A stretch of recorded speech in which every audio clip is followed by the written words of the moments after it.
Good morning, good morning, good morning. Welcome to Coffee Time with Coach Jah. I am your host, of course.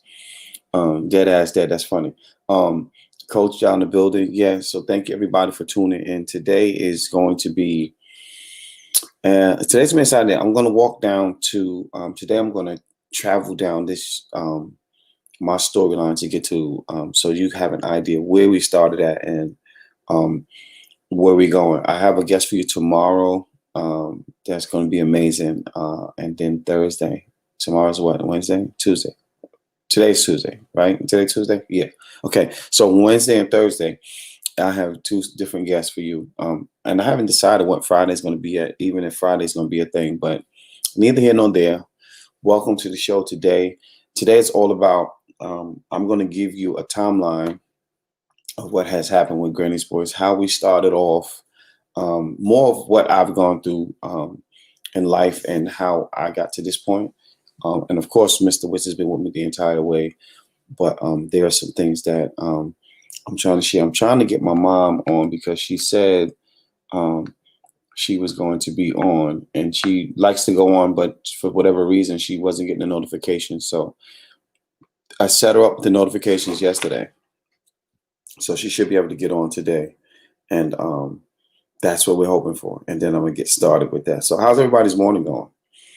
Did you wake up this morning listening to music? Was there some music? Do you need to get on the show lineup next week? Yes, I talked to her too, Mike. I sent her a message, and we will see how we can make that happen.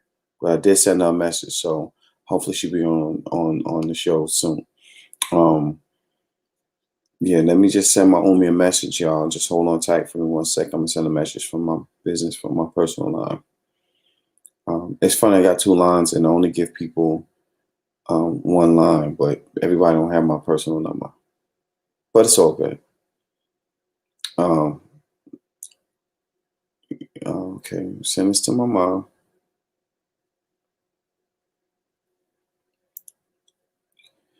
Okay, so let's start from the beginning. I'll check them. What's next? I can do that. So let's start from the beginning. I'm trying to wait for some other folks to come in because they want to hear some of these stories. Okay, so everybody who know I've done poetry since I was like really young. Like I've always written. I've always been a writer of some sort, and I'll be pulling all nighters over the next 2 weeks. Geez, I'm not doing any all nighters. Lady V in the building. What's good? And so I started off, like I said, as a writer. I remember writing since I was in elementary school. It is what it is. Writing short poems and love poems, even though puppy love poems, I guess you call them. And growing up in the hood, they're not receptive of that. Everybody don't receive, you ain't tough if you writing poetry. I beg to differ now that I know better, but that's what it was. And so I started off doing that. Eventually, my government name, my initials is DJS. So people just say I should be a DJ. So coincidentally, my cousin's got equipment, cousin Hassan, and I learned how to DJ on the equipment he had. He had some DJ equipment in the room, and I think it was the 6th grade because I did not move to the South yet. So I learned how to DJ in the 6th grade on my cousin's stuff. Everybody who knows old school break beats and all that, the drummer's beat was the song. Let's dance to the drummer's beat. Let's dance. Dun, dun, dun, dun. If you don't know that song, YouTube it. Dance to the drummer's beat. That's how I learned how to mix. How I learned to cut. I learned to scratch. And I used to. I grew up pretty fast on it. So 6th grade, my aunt passed away, and not too long after that, we had moved to Rocky Mount, North Carolina, which is closer to I-95, if you know that area, Wilson, maybe about less than 30 minutes from Raleigh, North Carolina. So we moved there, spent the 7th grade there. As soon as we got out of school, we moved back to New York City. So I was in Rocky Mount, North Carolina, just for a few months, just enough to go to school. And actually, We left in October, and we came right back. I think by May or June, as soon as school let out, we was back in New York City. So got back to New York City. I started off as a child, just like Bill Cosby. That's what's up, Mike. Okay. Everyone used to drummers beat. Listen, Mike. Everybody had that exactly. So moved back to New York City. 14 and 13, 14, something like that. Anyway, it was kind of rough for us when we first moved back. Oh, word, you got family Rocky Mountain? Word, that's what's up, Mike. It was kind of rough when we first got back there. Eventually we moved, and we got because we were staying with family and friends and stuff like that when we first got back. We didn't have a place to stay. Then we finally got our place, and then I got back into music. Has always been my favorite thing, right? Never left music. So I started getting into dancing. Dancing was my thing. I kept it under the lids because I was with a lot of different groups who, I can't say I was a member. Can't say I was a member, but I was a member of the Everlasting Breakers. That was my group. My man George, rest in peace, George. He was the leader of that group. And man, I remember this kid broke down and did this dance called the Incredible Hulk, man. And I was like, oh man, he got it because he got it. But I was pop locking back then, and they called it a tie, but I mean I gave it to Duke because he did that Incredible Hulk. Tony in the building, what's good? He did that Incredible Hulk move on me, man. I wasn't ready for that. I was like, damn. So I did my little backspin and all of that, and I was pop locking and all that. But when he hit me with that Incredible Hulk, I was like, oh, I had not seen it before. I got him back in the next battle.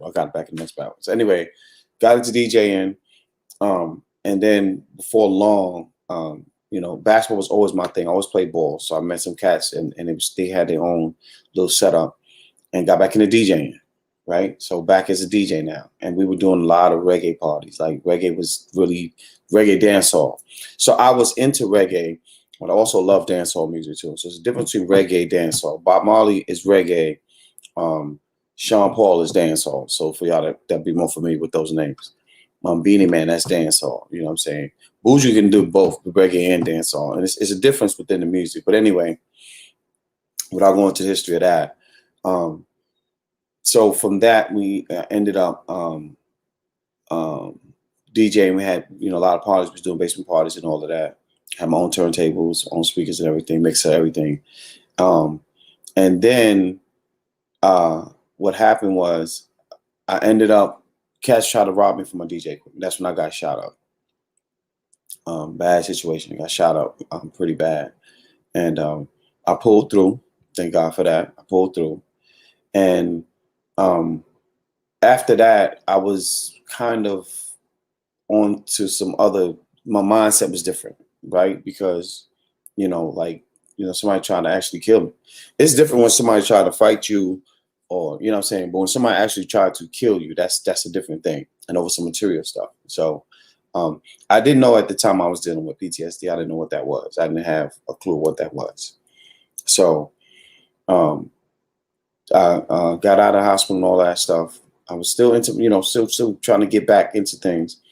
And I got arrested because the dudes who shot me up, they was on drugs, from my understanding.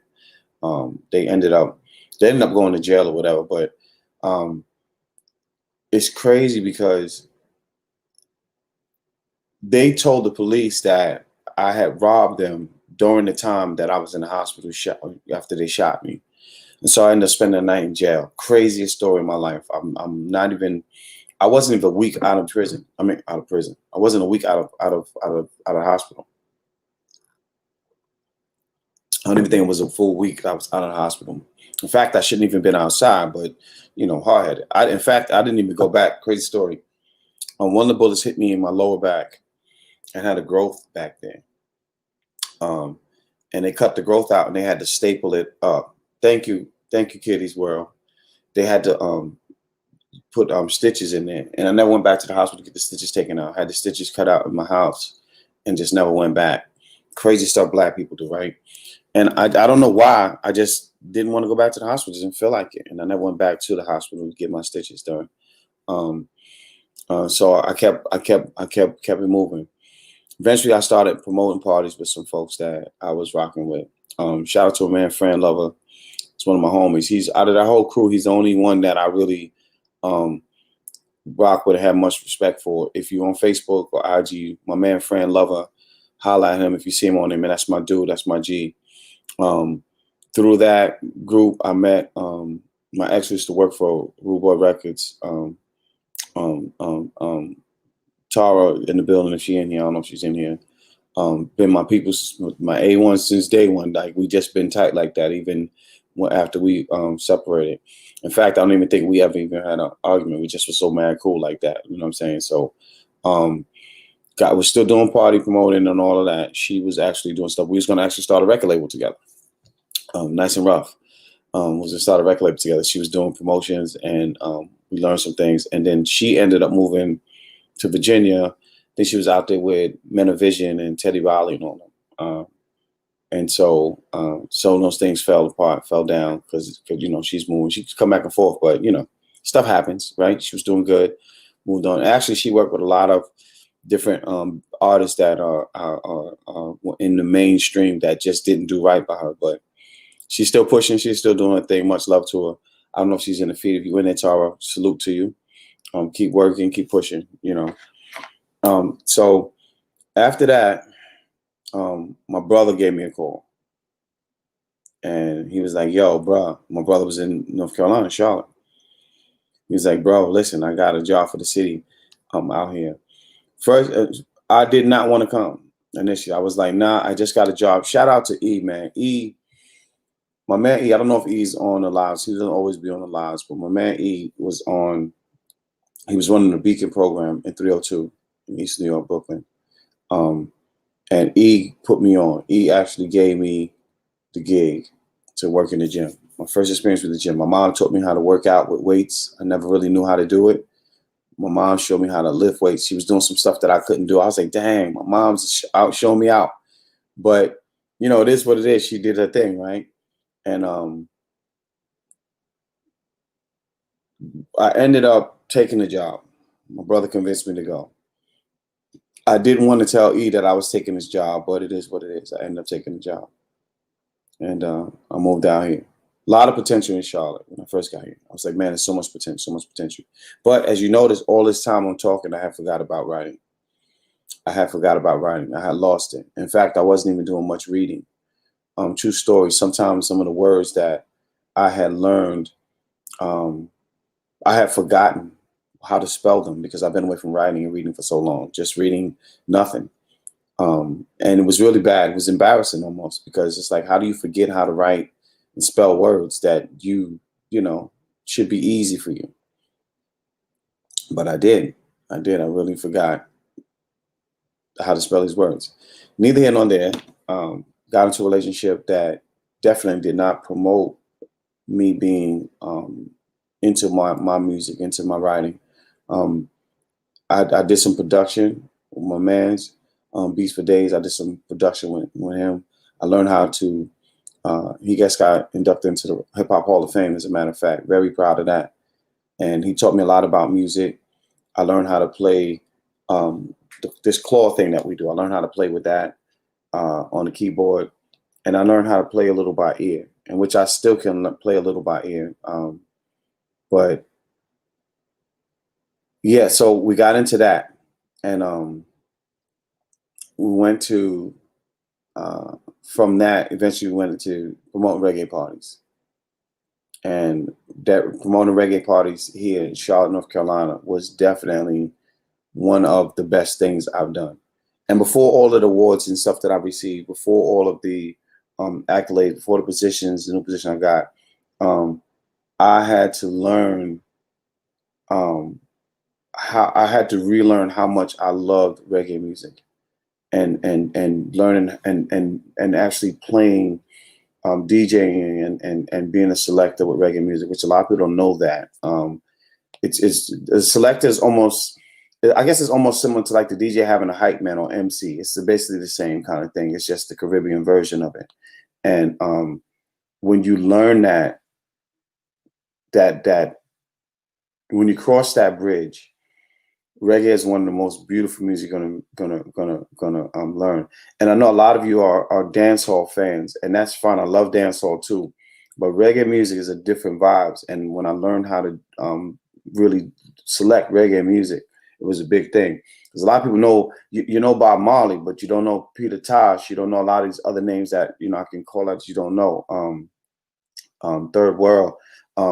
There's a lot of different people that you don't know, and I understand this because I grew up with it. You didn't, so it's cool.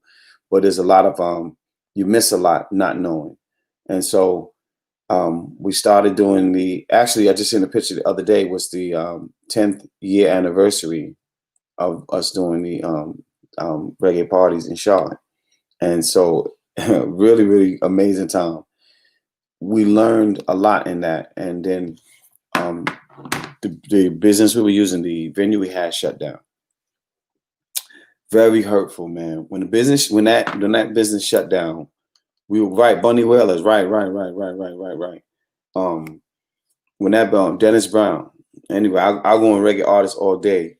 Dennis Brown's one of my favorites. Sugar Minor, you got Gregory Isaac. Um, it's just so many of them.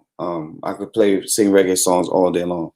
I want to do a live one day and just play some of my favorites on YouTube, so that way they don't got to worry about it cutting it off on Facebook and all the things like that. But anyway,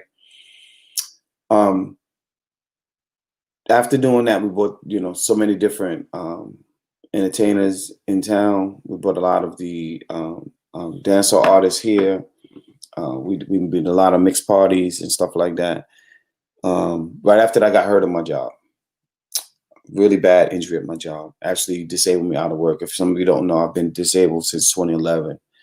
You don't know it because I don't present it for you to see. It's not for you to see, but that's when I got hurt in 2011. I believe it was 2011.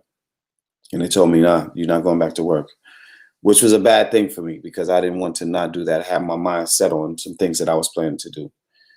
And so I had to sit down. When you are on going through that time, they want to make sure that you can't do anything. And so I had to sit down. I sat down so long that my back was having back troubles in my lower back and everything. I just was really in bad shape. And eventually I got to the point where I started writing again. And writing had, yeah, Mike, that's my joint. How can it be forbidden if it's love? Yeah, that's my joint. How can it be? Okay, we'll get into that. Started back writing. The sad part was I was in a relationship at this time that was like downplaying my, why are you doing that? That's you wasting your time writing this and that. Never paid attention to any of my things. Don't ever be in a relationship with somebody who won't even support your vision, won't even wear a shirt, not even a shirt with your logo on it or anything like that. If it's something that's outrageous, derogatory, cussing and nudity or something that was just, I can understand them saying they didn't want to wear that, but to not even wear your logo to represent you, never be in a relationship like that. I would never do that again. I would never be in a relationship with someone who was not willing to be a part of what my mission is. And so eventually my brother and I had a conversation. I was like, Wits, let's just get a spot, bro. Let's just do some open mic stuff. Just so we can air out what we want to air out, And went to talk to one of the venue owners I know. And he said, when you want to get started? And I said, in June. And it jumped off in June. And we're coming up on the 8th year. It's been 8 years since. I want to tell you that first of all, I'm so grateful to everybody I've met along this journey. Even those folks that I don't speak to, that I don't even deal with anymore. I've learned a lot in this new poetry world that I've entered. There's a lot of people who, and I'm not knocking people, people slam and that's what they do for a living. That's how they make their money. Good for you. I don't like people to take advantage of people. Things happen, but I don't like people to take advantage of people. So we've met some people that take advantage of others within this poetry scene, if you would. And some people, you pay them to do work and they do it their way and mess up your whole projects. And then they talk about you behind your back after they mess up the project. And the funny thing is, I know the kind of way they talk about other people whose work they've done. And then so I'm trying to imagine what you said about my work.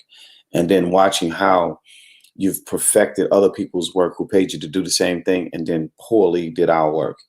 And it's very disheartening. It's very disheartening. But I've learned from it and I moved on from it.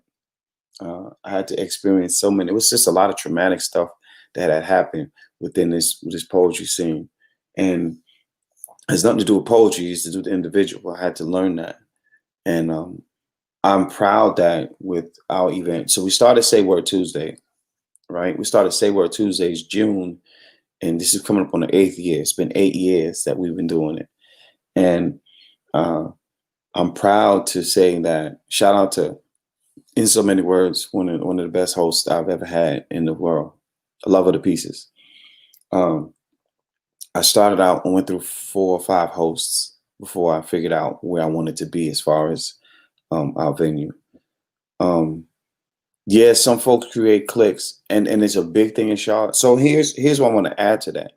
Bugsy, what's good, bro? Here's what I want to add to that. Just like Bugsy, I saw Bugsy perform, and after he performed, I was like, "Yo, bro, would you come feature for me?" And he came and featured. I featured Bugsy several times.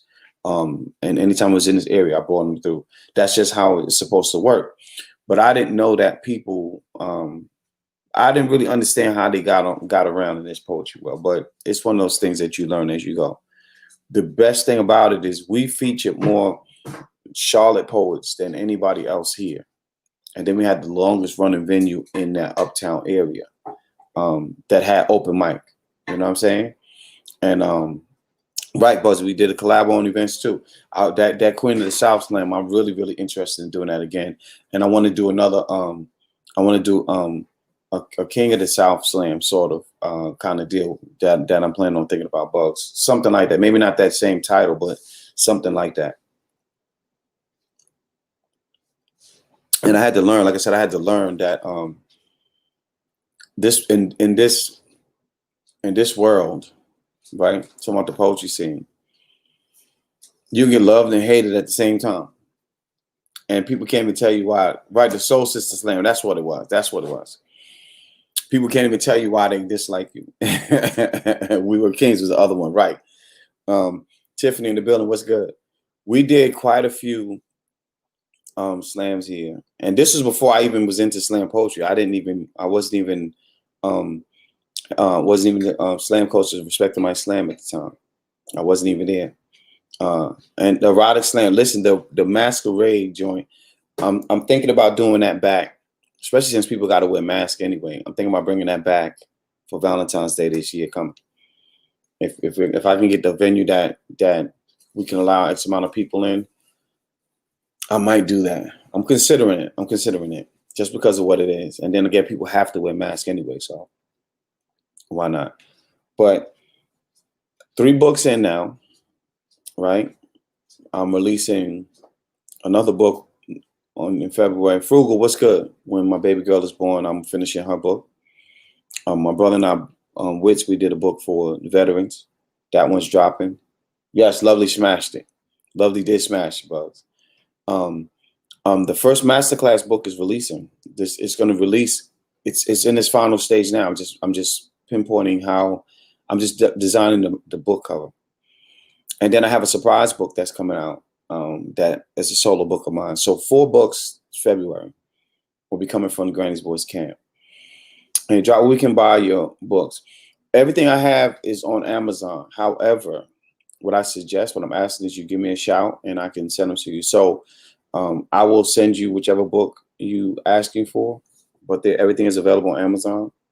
And I have a store that you can go to as well. Just link, because my phone is acting kind of funny and I don't want to cancel out or hang up on y'all guys to try to add a link in there.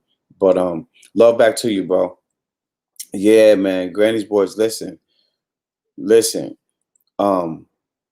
We got, and that's just what I'm saying coming from. That's not even including what Wits is coming with. on his end. And so they're going to be, and we're not finished. Y'all know I'm moving to my position January 1st, artist in residency January 1st. So I've got 2 days. Is it 2 days or 3 days? And I will be, I'll be in the house, in the spot, doing my thing, and be prepared. Be prepared. I have tons of plans for what I'm going to be doing. Tons of ideas coming up. But that's how we ended up here. That's how we ended up here. That was the journey to getting here. Venus, what's good? That was our journey getting um, from dance hall music, reggae parties to poetry. I've watched so many things change here in this city. I watched so many people join. I promise you, like some of the best moments I've had was having people for the first time. Um, uh, I did not say Arlington. I don't know what I messed up. Having people come here on our microphone for the first timers come up there and fall in love with poetry. Having poets who I thought was really dope poets that have never featured in Charlotte, North Carolina, that actually live here, having them come to our place and I'm offering them position to actually feature, I thought was amazing. To see some of those folks say, wow, man, I've been here all this time. I've been going to this poetry spot, that poetry spot, and I never had a chance to feature. Thank you so much. It kind of blew my mind. I didn't even understand how or why these people never featured here. But I had to remember what our purpose was. Our purpose was for people to get free and to deliver their message. And we presented that, and we loved doing that. That was like one of the greatest things for us, because a lot of people, again, didn't have that chance, right? They didn't have the opportunity to do so. So in doing that, even though some of them, kind of disappeared and never came back around, but yeah. Thank you, Beverly. Thank you. Thank you so much. I've learned to. So Beverly said, she said, I'll read the message for y'all who can't see it. Beverly said, Jai, you are incredible. Thank you for sharing your life with us, with me, /us. And so, Beverly, what I want to say is that, all right, Mike, make that breakfast, bro. What I'm saying is that I hear myself revisiting my path. A lot of times we talk about the end point and we forget about the build up. Like, how do we get here? How do we end up from this point, point A to point B to point C? My point A is just as important as my point C, just as important. But I want to be that constant reminder. I don't want someone else to have to remind me, hey, you remember? Which I don't mind, because that means that was a significant moment for them, right? But I want to be able to do that for myself and be like, man, you remember you did this. You remember you did that. I would love to build up the scene in Baytown, Texas, where this place is slow and folks are in the frivolous thing. Okay, I understand. So what my suggestion is, continue to, now there are monies out there that can kind of get you some monies to help bring in poets who have bigger names or familiar names, or poets who at least have been able to feature somewhere and can bring some sort of a feature element to wherever you're at. And so if you can reach out and figure that out and have them come to libraries, have them come to bookstores, have them do book signings and things like that, that will open people up to come, because, oh, wow, somebody's got a book of poetry. Let's see what that's like. And you can start it off like that and then have an open mic portion of it and things like that. That's how you want to kind of build that up. Uptown Charlotte did not have an open mic scene for poets. They had a lot of open mic for musicians. Musicians stick together. Well, Charlotte is still kind of different, so I'm not even going to say that. But it wasn't an opening. We created that. We created that in that Uptown area, Uptown and South End area. We created that. When people came out, we came out on Tuesday because they know what we were doing there. And we created that. That was not in existence there. Put that picture back up. She's lovely. What are you talking about? Oh, you crazy, Mike. But yeah, we did that. You connected with the Poet Pimp, and there are others that in that area. Right. Look for all the poets that are in Texas. Make a post to say, if you're in Texas, holla at me, see what's close to you, and see what you can build there. Because if you can get poets that are in the area that can come there and collaborate, that will help too. And I'll tell you, the journey it's one of those things that you have to want it. You know what I'm saying? People do it. Poetry is not a thing you can do for money. And I mean, you can make money from it, but if that's the only reason why you're doing it, then you're in the wrong business, because it takes a while to build it. You don't know what kind of money you're going to get from that. And you may have a million books and only a million books and don't sell any.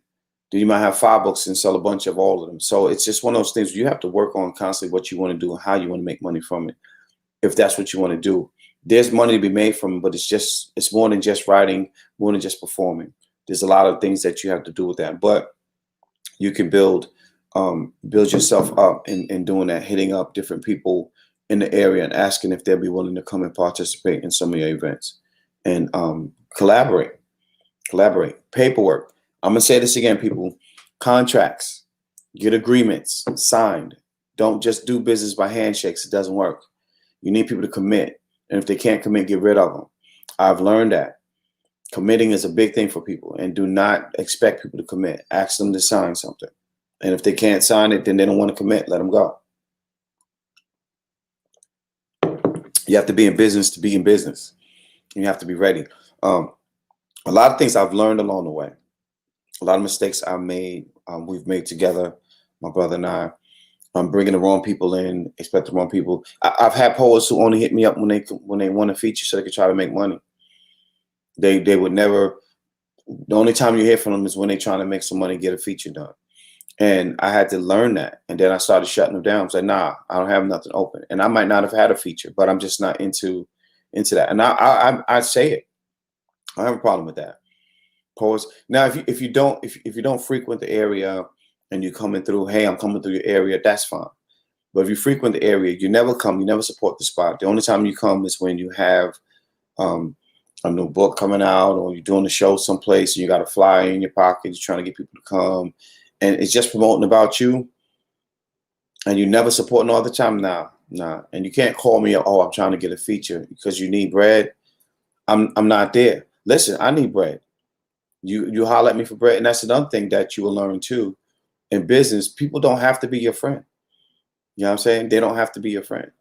And then when you're doing things, don't do things on a friend basis. Do things on a business basis. We either business partners or we're not. We can do this business together or not. I've done business with people I don't like, but the business is good and we do good business. And I've done people I won't do business with people that I like because I don't like their business. You revisit your past not to remember, but to help others understand that because I've been through this, you can still do it. You can still do your absolutely, Beverly. Absolutely. And I think, like I said, you learn a lot when you revisit your past, and you actually get to I need you to upgrade that dog on the phone.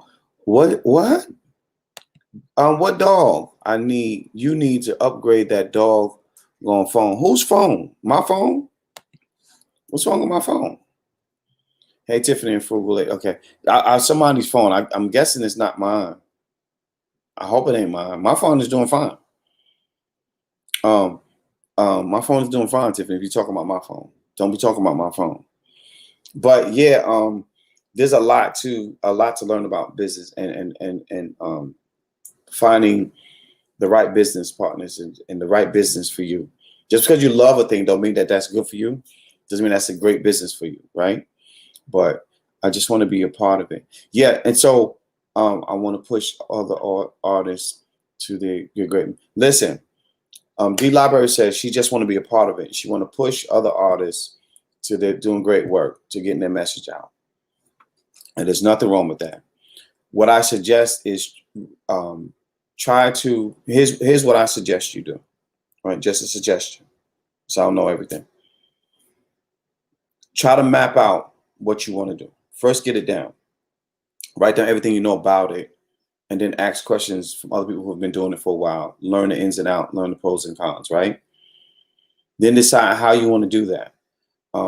Decide if you want to use a venue space, decide if you want to use a library, decide if you want to use a coffee shop, decide if there's a bookstore. The reason why I like bookstore ideas is because people that go to bookstores are people who want to read. They want to know about literature. They know about literature. They know about poetry. They know about writing of some sort, right?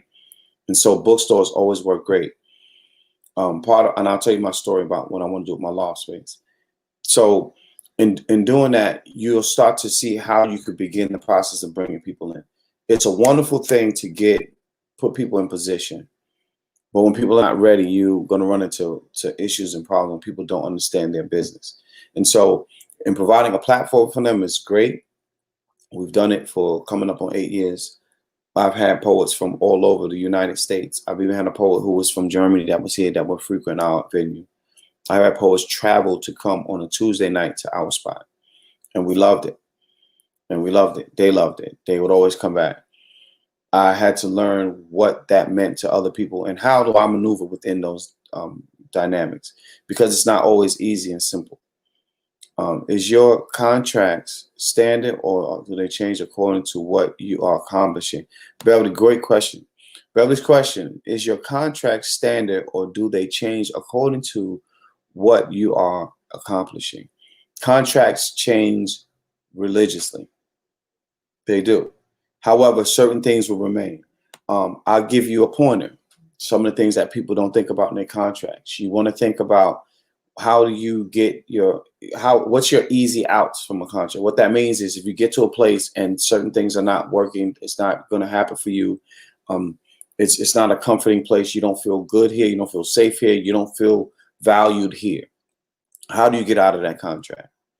That needs to be in your paperwork. Also, you need to have, there's always little things. You can say something like, okay, anytime I perform at a venue, I expect to have a bowl of mixed Skittles, or all lime green colored Skittles, or I need some apple now-laters, right? Things like that, little things. Comedian Stefan in the building. And you have those little things in your contract. And so when you get to a venue and things aren't working, things aren't right, the promoter isn't doing what they said they were going to do, things just aren't going according to this contract, you are always able to go into your contract and say, hey, here's where we're missing what's supposed to happen to this. And according to this contract, either this happens or I can legally leave this place, and that's that. Also in your contracts, what I tell a lot of people, you should, if someone says, hey, Ja, I need you to do a show. Can you do a show on this date? My first thing is to go to that date and see if it's open. Then I respond to that person. I'm available on this day. In order for you to secure this day, you're going to have to give a deposit to secure this day and time. Why? Because if something happens on that day, good morning, Miss Betty, and that Pricely, good morning to you. Something happens on that day that is out of my control, that is on your end. Your show starts late, the building burns down, whatever it was, and your event cancels out. Guess what? I could have been booked at another event, another venue. I could have been doing my own thing. I could actually be standing on the street corner doing poetry for change. You actually took me from whatever that was that I could be doing. I could be home sleeping, watching TV. But because you secured that date, your deposit is mine, non-refundable. You're afraid to do it. Here's my thing. I will not be afraid to say, this is not going to work for me. I've been in venues that I'm like, I don't even like it, but I'm going to go ahead and perform anyway because that's what I decided to do. But if you secure a day with me, your event might cancel. But because you took this day, peace, Macadon, because you took this day and you booked me for this day, the deposit is mine, and that's non-negotiable. And poets, you need to learn that. There is absolutely nothing wrong with that, because here's what happens. Either they say yay or they say nay. Anybody will say, no, I'm not going to give you a deposit that I can't get back. I'm wondering why and what line of business you're in, because it should be something that you can negotiate, because if you can't, it'll be anyway. You don't need to getting contracts and things like that. I know some people who can provide a service for you. Obviously, it's not a free service, but it's not as expensive as it would be for you to travel someplace and then things don't go right and you don't have a contract that is worthy of that. So contracts change all the time. It's just a matter of what you want in your contract. If you are a traveling artist, I don't care what your genre is, you should have that in your contract, that this person that's booking you is going to send you a deposit to hold that date. The deposit has a time limit on it for them to get that date secured, lock that date in, and move on from there. I'm not going to allow somebody to hold a date for me. And when I tell people, when I've in the past, I've said, if it's not a paid gig and it's not something that I'm doing for charity, if I'm coming because I don't have something else to do. But if something lines up, I'm not going to make it. I'm not going to be able to make it. And I don't care if it's around the corner. If something else comes up and it's a paying gig, I'm going to get paid. That's just how it is. And we need to, as artists, right? And I'm talking mainly to poets because a lot of poets don't have their business set up like that. You should feel comfortable in doing that. Saying, hey, this is my time. If you value my time, this is my deposit. It should be a percentage of what your pay is. And then when you get there, you get your money. I like when I feature people. The first time I did a CIAA event here. If you don't know CIAA, that's the black colleges that get together and they turn. That's Johnson C. Smith. Well, I don't think it's just all black colleges. I think Queens College is there. I don't think that's all. But anyway, yeah, there's all black colleges, I think. Anyway, those colleges, they come in. I should know, but I don't. But they come here, and when the first time I did a poetry event there, when my two poets, I had two poets. I had Obi West and I had Desana Hanu. When I had those two poets come here, when they showed up, I had their money in my pocket. Even though the venue had I was doing some work with some dudes who were really, really, really jacked up in shape. I'll never do business with them again, ever. And anybody who I know do business with them, when I find out, I tell them straight up, don't do no business with them. But I had their money ready on deck. That's just how you're supposed to work. You're supposed to have things in order. So when you're starting venues and you're creating these open mic spaces, that's something you got to think about. There's a lot to consider. And I could actually, I need to start teaching a class on that, starting an open mic event, starting a poetry venue. How does that work? What do you need to look for? Because a lot of time, I want to see you succeed, right? I don't want to see you come and disappear. I want you to succeed. I want you to have a successful event. But you got to figure out what your plan is. What are your goals? How long you want to do this? If you have a time limit on it, when do you go back and revisit what you're doing to follow your steps? Things that I did not know, but I learned along the way. Like now I can do that. I can go back and say, okay, I've been doing this for 8 months. Let me revisit it this in another 8 months. Let me revisit it in a year from now and see where I'm going, see what direction I'm in. You have to do that for business.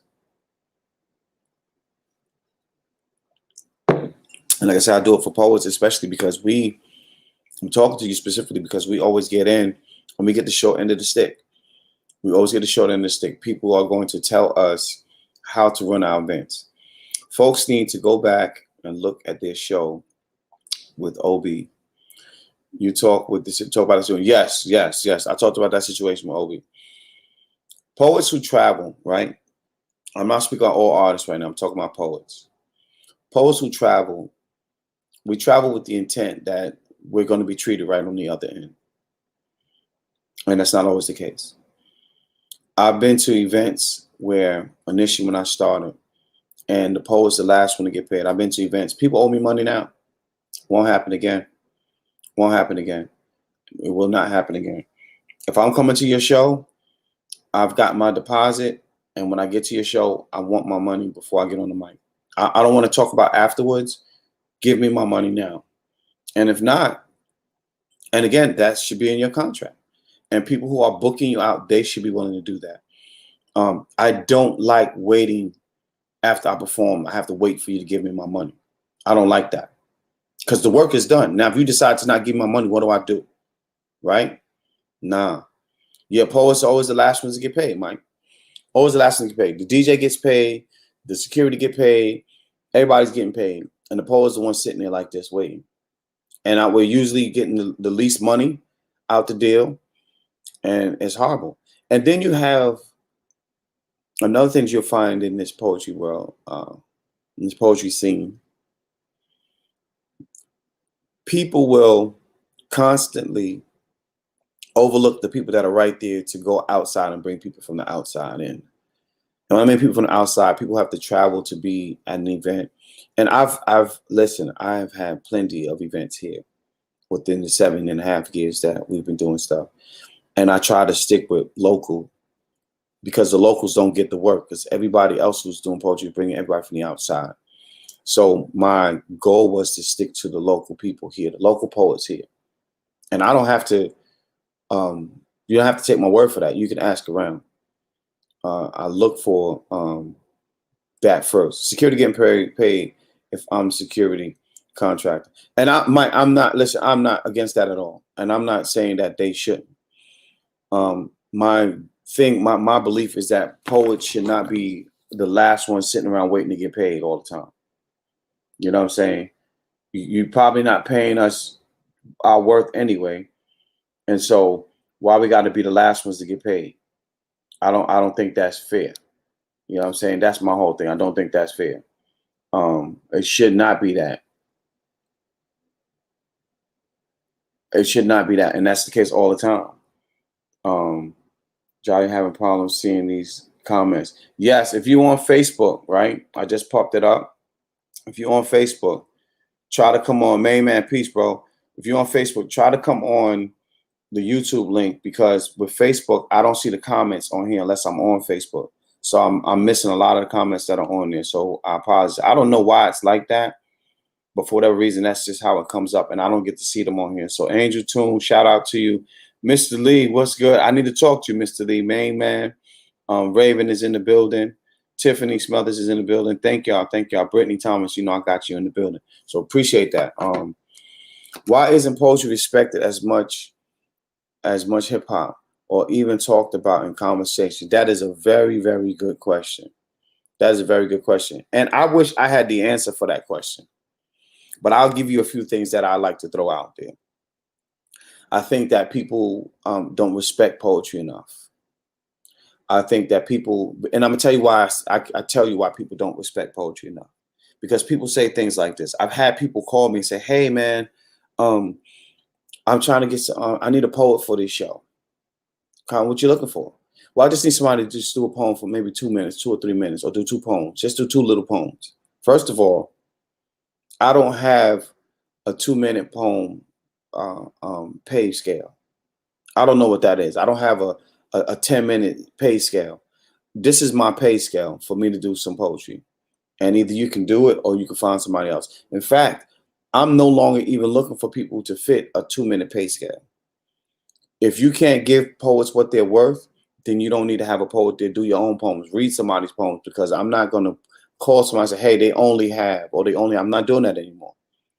I'm not doing that anymore, especially where I'm moving at now.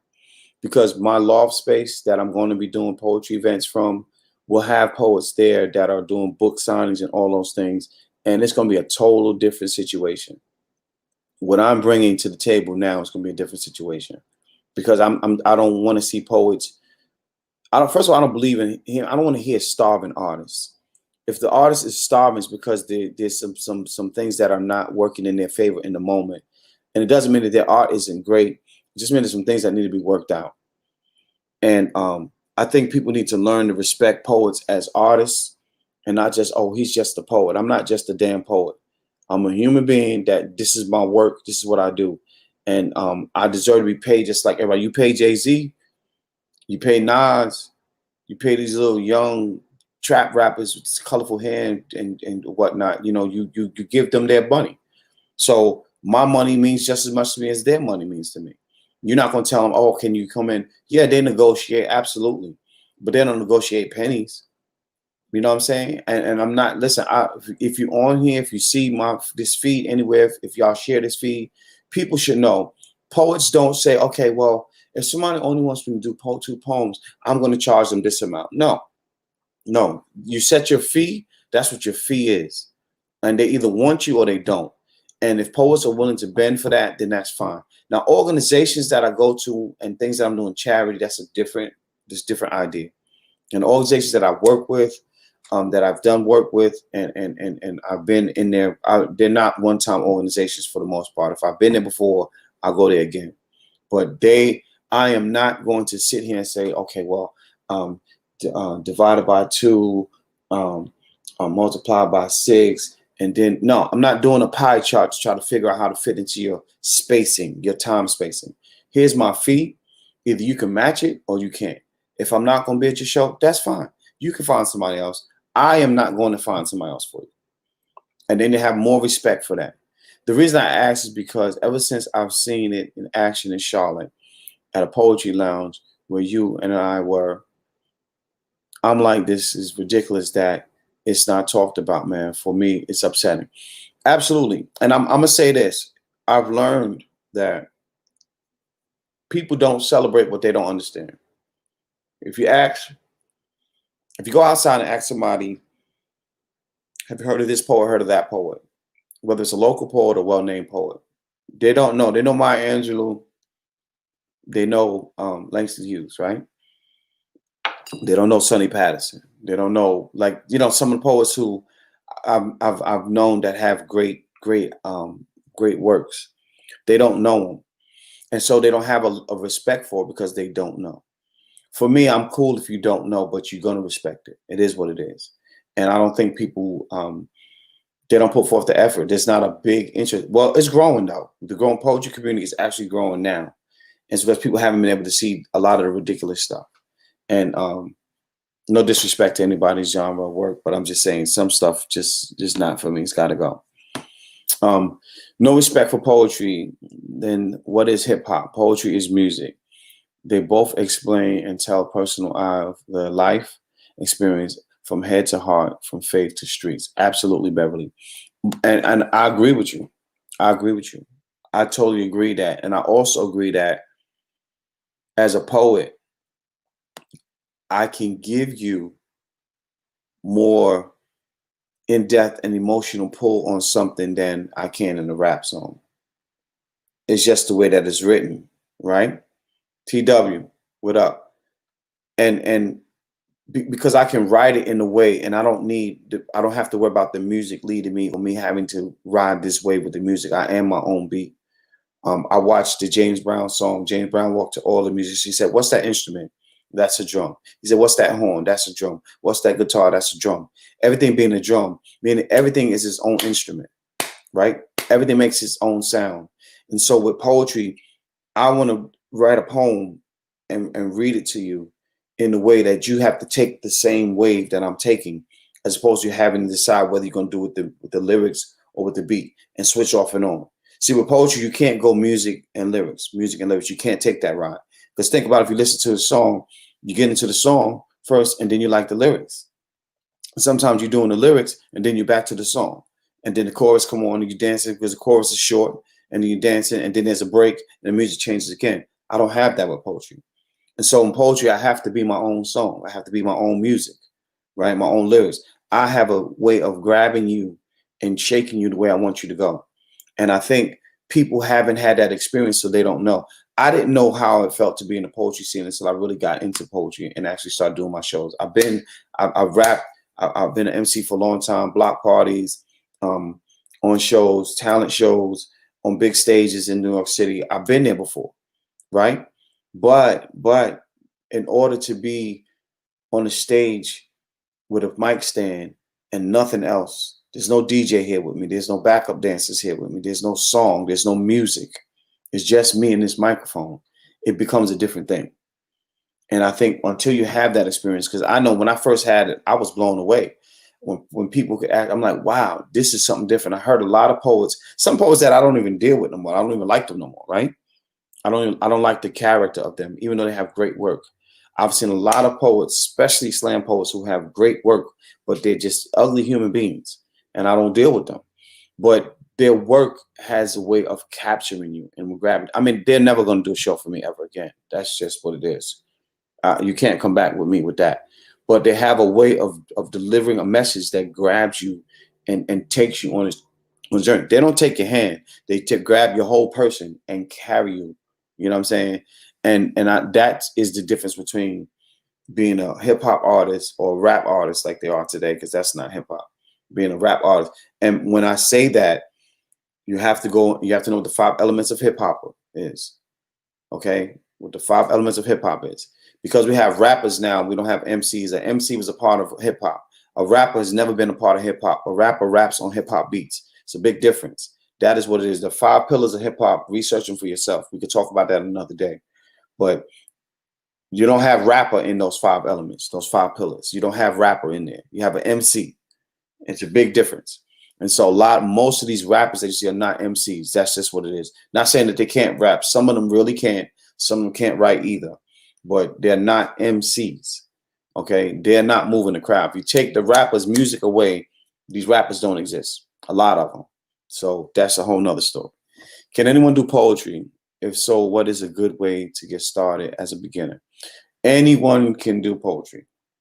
What I tell people all the time as a beginner is you want to write as much as you can. You want to listen to other poets. You have to listen to other poets so you can learn some things, learn your elements, find your cadence, find your own voice. You find your own voice by listening to see what you like and what you enjoy and what actually moves with you, and find your own cadence. You don't have to sound, I hate hearing poets who sound like somebody else and they all doing the same cadence. They're all slamming the same cadence. It's just aggravating to me. I don't want to sound like nobody else. I've heard some of the dopest poets that I've known, and then like I meet somebody else who say, oh yeah, they was a dope poet, and they sound exactly like the person that I knew already. I don't like that. Have you always charged, or did you wait until you were established? Good question, Kendra. So in the beginning, when I started, it was a charge to get into my venue. I was not featuring. By the time you're a featured poet, meaning you have a body of work. Miss Francetta, good morning to you. Meaning you have a body of work, meaning somebody is paying you. They actually want you to come and read. It's different at that point. In the beginning, you're working on your skill. That's what open mic is for. Open mic is for you to work. It's to hone in your craft, to learn it.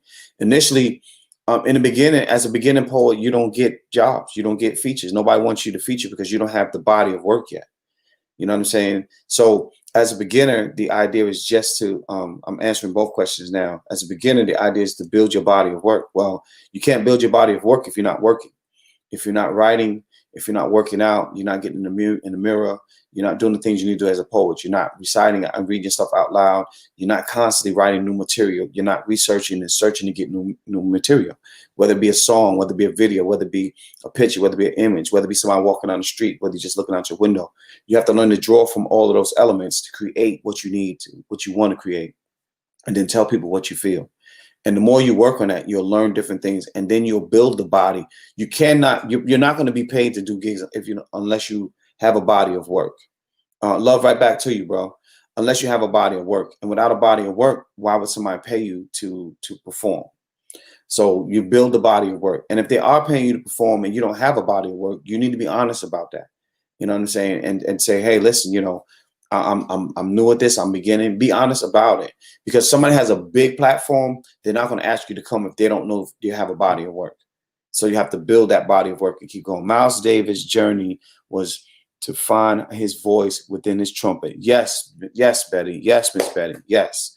And because without that, what do you do? What do you do? Okay, I got to shut down the live. It's a show that come on right after mine. Don't forget, we're going to comedian Stefan's page right after this. He's going to do some praying for the folks and playing some music that we can celebrate. If you are offended by gospel music, then that might be the platform for you. I actually love to listen to gospel music. I love to hear good prayer. Stefan, comedian Stefan, we go to this page every day after we leave here. So let's go join over there. As always, I thank you all for being a part of this program, being on my platform, talking, having these conversations. I hope you enjoyed my speaks about my journey and how I got to this point. Thank you for tuning in as much as you do. I challenge you today to be a super you, be a fantastic you, be a lover of yourself today. Prove to this world that you're worthy of all of those things that your creator had given you and blessed you with to say that you can have it. So be that today. Step up to the plate. Learn to love yourself today so that it will reflect and this entire world can see your language, love language, and learn how to love you. You start that by loving yourself first. Thank y'all for tuning in. I will see y'all tomorrow. I have a guest for you tomorrow, so be ready for that. I have a guest for you the day after. Y'all be in peace, love. I will see y'all. Love y'all so much. Go on the comedian Stefan page right now. I'll let y'all later. Peace.